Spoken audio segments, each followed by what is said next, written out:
Hello viewers, this is Paladin of Odin, and this is some more Magic the Gathering Online. This is another episode of the Standard Commentary Series, and Aether Revolt is out in full. You can get it anywhere on Magic Online now, and also it's been a couple of days since it's officially, completely out of pre-release, so we should be seeing more of the new cards now since everybody's had an opportunity to get them. And so far, we're seeing some new cards in this match. Baral, Chief of Compliance, Mr. Control Player's favorite card from Aether Revolt. And the other side has Hope of Girapur, which could theoretically help him against a deck like this, because most of the time they're going to be playing non-creature spells as opposed to creature spells, so you could lock them down. But also at the same time, he's a 1-drop Thopter, 1/1 flyer, and flyers tend to get through in the current standard, unless they have something to kill the creature. We're talking. I was talking about in combat. They tend to get through. And he let it go through. And thanks to Bonesaw, it's actually 2 damage that gets through. So, no plays from the other side. I have to assume that he's probably playing one of the Saheeli control decks, since, from what I understand, it's taken over standard. This guy, though, mono blue. I'm really not sure what he's up to. My initial thought was because of Bonesaw and Ornithopter and, the Hope being a 1-drop. Oh, Gearseeker Serpent. Interesting. That was not what I was expecting. Revolutionary Rebuff. What I was expecting was, what is it? Metallic Rebuke, another new counter spell, which works really well with this guy's deck. So counter the counter, and he has a 5/6 that he can make unblockable if he can get enough mana. Otherwise, it's a 5/6, and a 5/6 attacking in is still very good against this guy's deck, because so far we haven't really seen any way for him to defend himself from it. Docent of Perfection. Oh, this guy! Making insect wizards. Now back to what I was saying. What was it? Aetherflux Reservoir. I'm sure that he probably has that in this deck, because why not? Given his propensity towards all these cheap artifacts, and, it's only a 4 mana cost artifact, and, it would fit into the Improvise strategy and the Gearseeker's affinity ability. There would be no reason not to run it, because it fits in, and he's running a ton of really cheap stuff that, with the bounce spell, he can just replay again and gain a ton of life. Padim, Consul of Innovation. 1/4 artifacts you control have hexproof. At the beginning of your upkeep, if you control the artifact with the highest converted mana cost or is tied for the highest, you draw a card. That's not bad.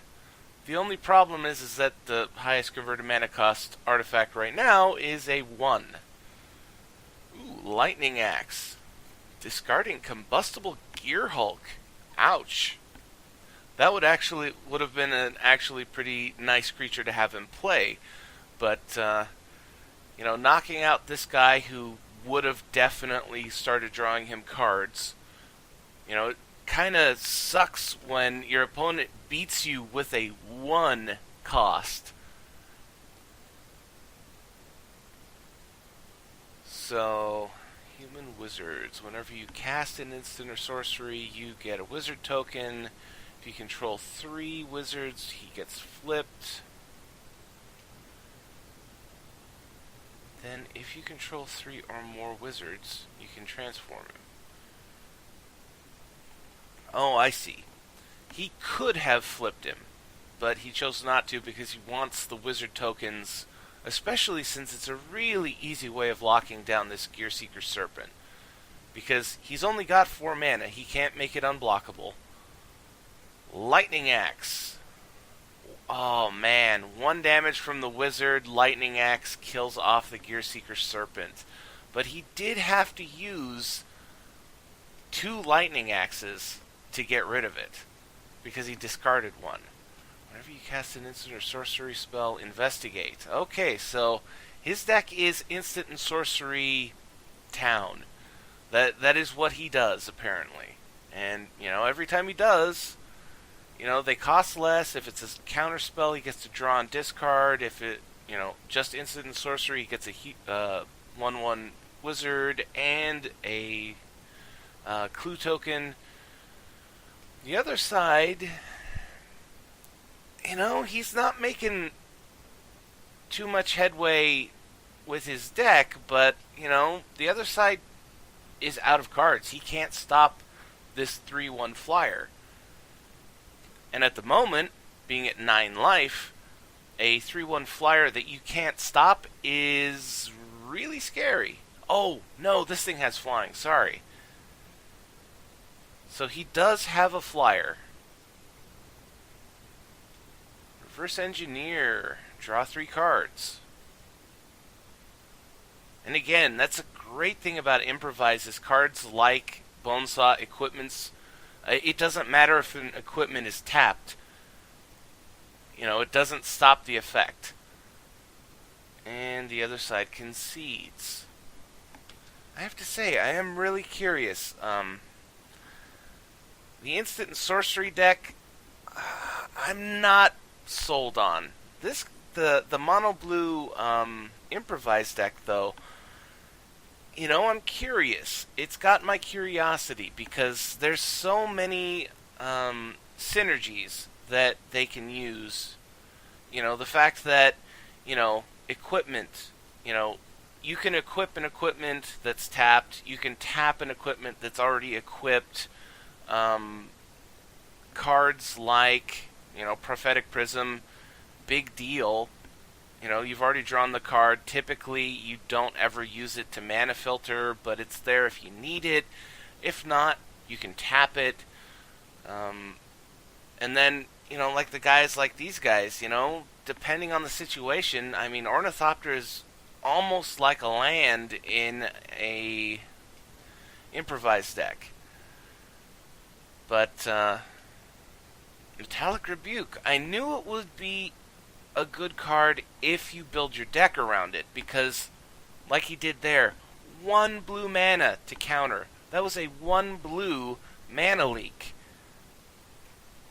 And you really can't beat that. So, unfortunately, the other side decided to concede the whole match. I was a little bit more curious about his deck, but I think we pretty much got the gist of what his deck does.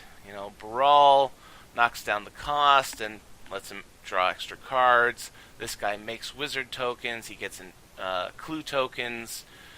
Lightning Axe is a great spell to get rid of creatures on the ground. It's just unfortunate that for him, he was running out of cards so fast.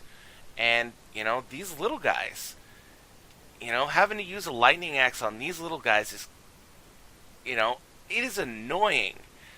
Because you're using a very powerful card. 5 damage to a creature is very powerful to get rid of a 1 toughness creature. But at the same time, he really needed to. Where did... Oh, there he is. Padim was another one that he got rid of that was really good. I just don't know that this guy... I don't know if he's running enough burn. Is the problem. And against a creature-based deck, he's going to have problems. Because even though he's making 1/1 tokens to block with, he's going to have problems. But I've rambled on for far too long, so I'm going to end it here. I'm going to call that one Izzet Spells versus Mono Blue Improvise.